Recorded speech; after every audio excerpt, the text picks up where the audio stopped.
Hello everyone, we were doing inflation. ठीक है, जिसमें हम बहुत ही छोटे छोटे वीडियोस बना के चल रहे हैं ताकि हम बहुत अच्छे से समझ सकें। मैंने लास्ट वीडियोस में आपको ये कवर किया था इन्फ्लेशन क्या होता है, किसे कहते हैं। लगातार जो महंगाई दाम बढ़ती है उसे इन्फ्लेशन कहते हैं। ठीक है, फिर हमने पढ़ा था कितना तरह का रेट ऑन राइस पे कितना तरह की इन्फ्लेशन होती है। तो मैंने बताया था एक तो बहुत स्लो चलता है, एक ट्रॉटिंग उससे ज़्यादा ताकि गवर्नमेंट तुम सावधान हो जाओ, एक रनिंग इतना ज़्यादा ही तेज़ी से वो दौड़ता है ताकि उसके वक्त क्या होती है ना कि जो करेंसी की वैल्यू होती है ना वही गिर जाती है, करेंसी की वैल्यू ही गिर जाती है,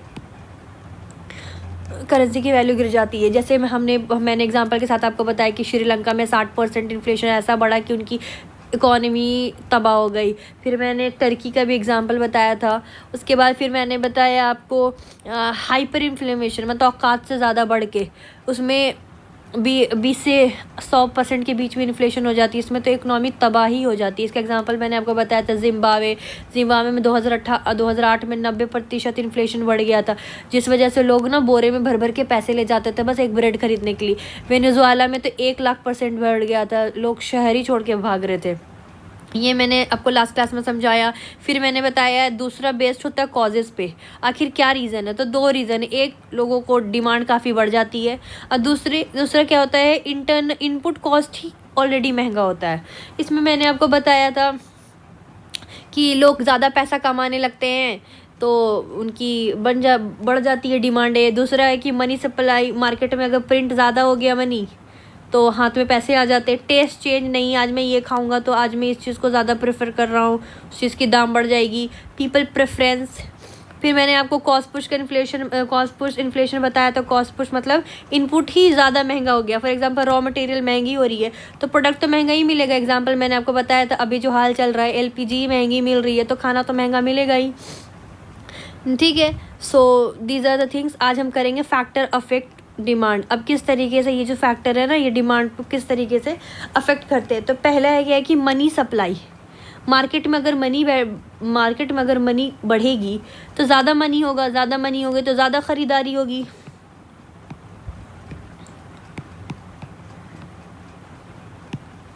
ज़्यादा ख़रीदारी होगी, लोगों की डिमांड बढ़ेगी तो प्राइस बढ़ेगा। अब इसका एग्जांपल के साथ मैं आपको बताती हूँ। एग्जांपल क्या है कि जैसे आरबीआई है, आरबीआई क्या करती है ना, बैंक को बहुत ही कम इंटरेस्ट पे लोन देती है। तो बैंक के पास पैसा आ गया तो आप जैसे इंसान है बैंक के पास जाते हैं, बोलते भैया हमें लोन दो, तो वो भी बोलता है कि ठीक है ले लो लोन, वो भी दे देता कम इंटरेस्ट पे। तो हमारे पास क्या पैसा ही पैसा। अब जब पैसा आ गया तो हमारी डिमांड बढ़ेगी, डिमांड बढ़ा तो मार्केट में चीज़ें कम है, सबको लेना है तो प्राइस बढ़ेगी उस चीज़ की। नेक्स्ट क्या है आपको डिस्पोजेबल इनकम मतलब हमें खर्च ज़्यादा कर रहा है, हमारी स्पेंडिंग ना ज़्यादा है। ठीक है, इसमें क्या होती है कि जो इनकम टैक्स के बाद बचती है, ठीक है, एक्चुअल स्पेंडिंग पावर।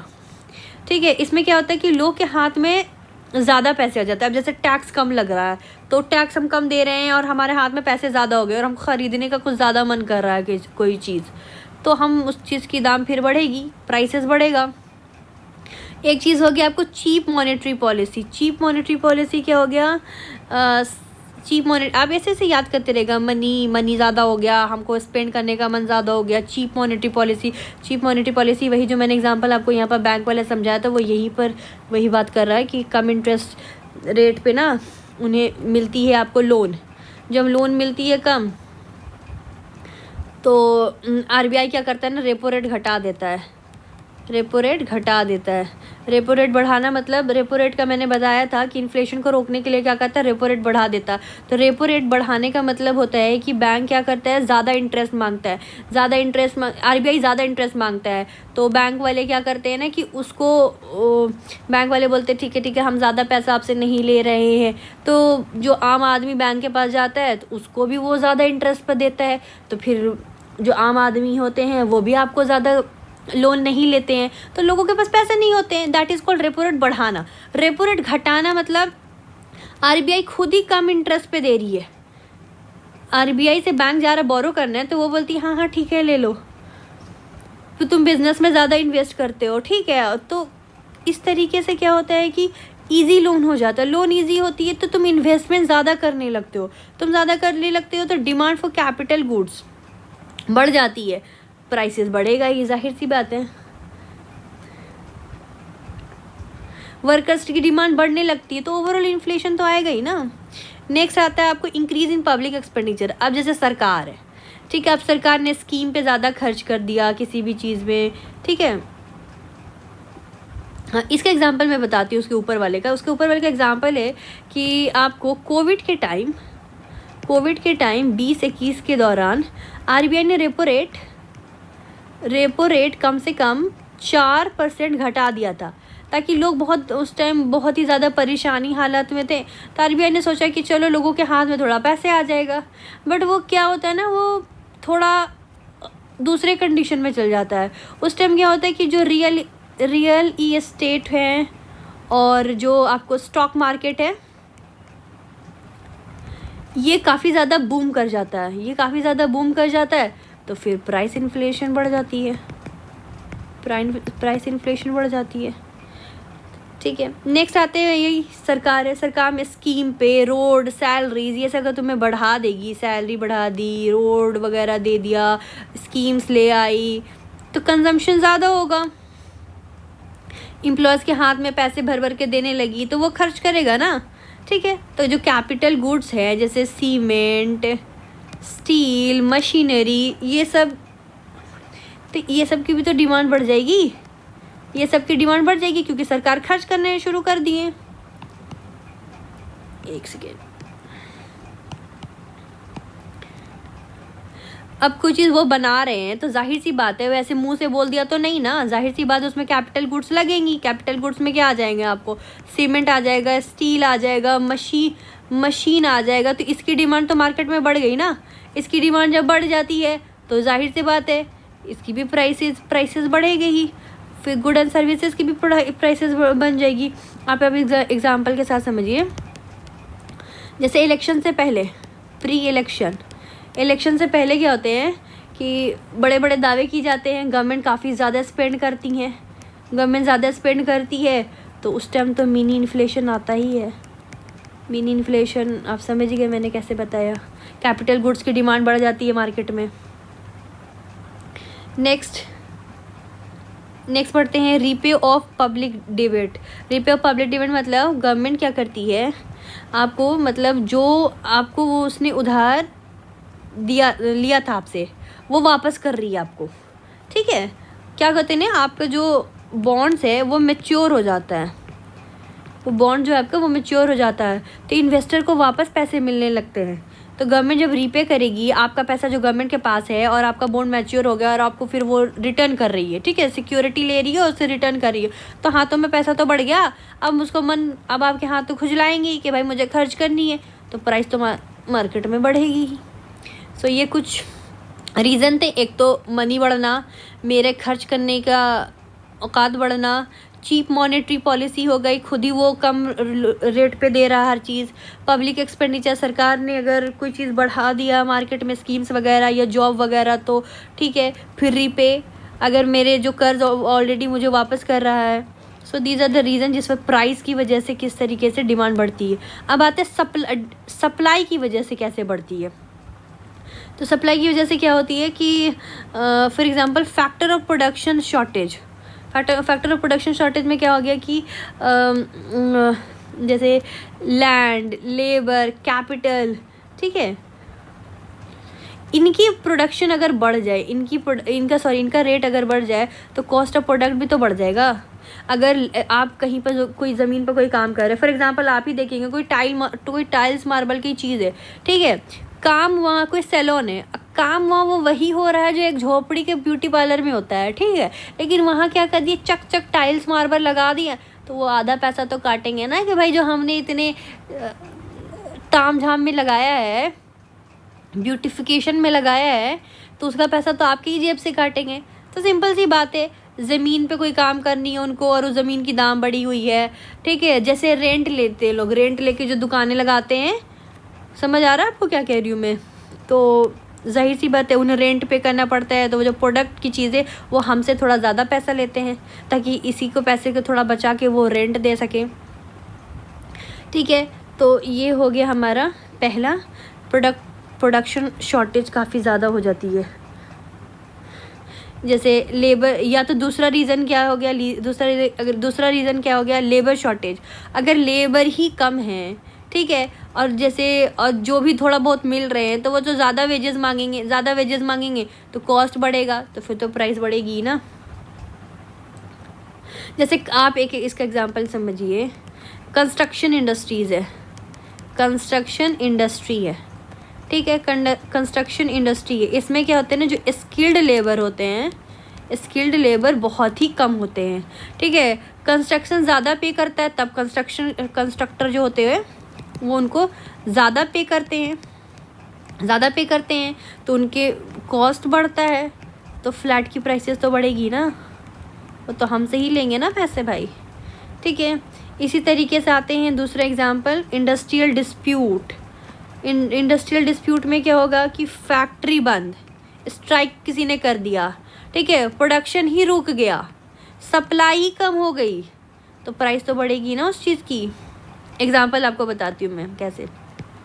जैसे कोल माइन है तो वर्कर ने स्ट्राइक कर दिया, ठीक है, तो पावर प्लांट तो इफ़ेक्ट करेगा। इफ़ेक्ट जब करेगी तो इलेक्ट्रिसिटी महंगी होगी ना, क्योंकि इलेक्ट्रिसिटी तो महंगी होगी क्योंकि लोग अब काम ही नहीं कर रहे हैं, तो ये तो महंगी होगी तो एक्सपेंसिव मिलेगा।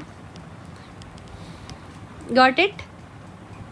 ये चीज़ हुआ था हिस्टोरिकली, एग्जांपल आप दे तो 1970 में ये चीज़ हुआ था इंडिया में, ठीक है। नेक्स्ट आते हैं, एक क्या हो गया, नेचुरल कैलेमिटीज़। अब क्या हो गया, फ्लड आ गया, बाढ़ आ गया, तो पूरा एग्रीकल्चर, पूरी खेती बाड़ी को डुबा दिया, तो सप्लाई कम होगी ना, सामान कम है और लोग ख़रीदने वाले इतने ज़्यादा, तो उसकी चीज़ तो प्राइस तो बढ़ेगी। इसका आप एग्ज़ाम्पल ले सकते हैं, 2023 में टोमेटो प्राइस बढ़ गई थी। उसके बाद आंध्र एंड कर्नाटका में।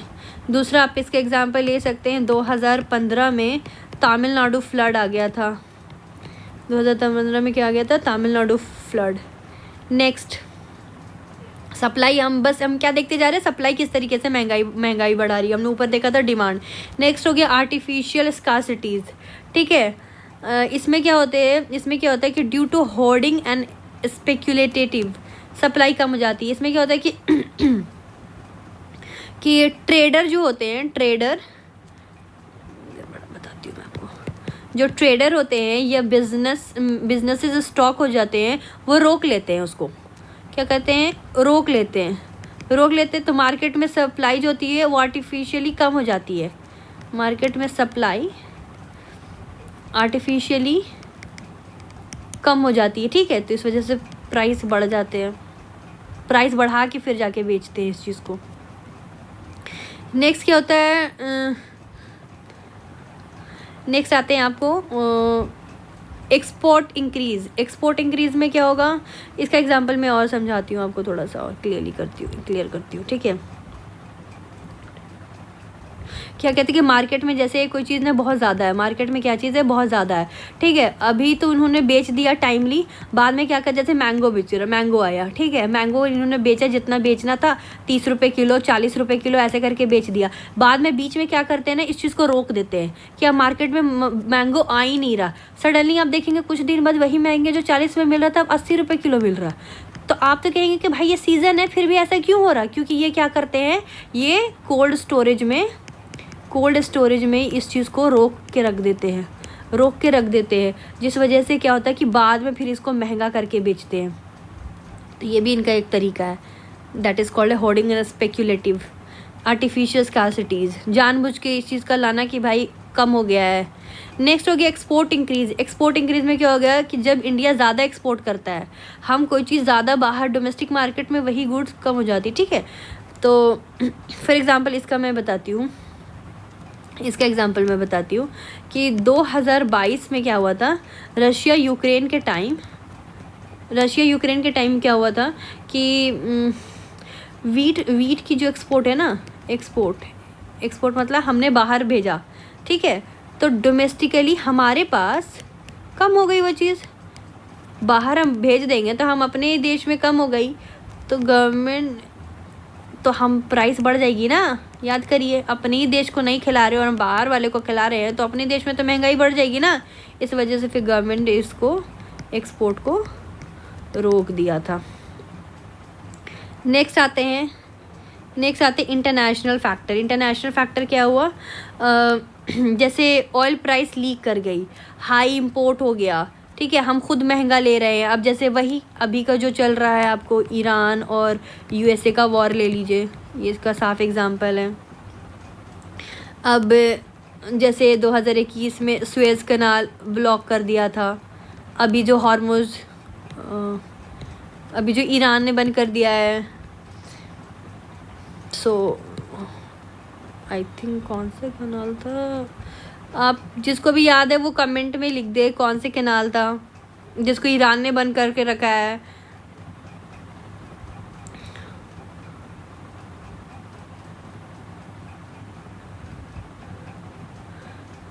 That is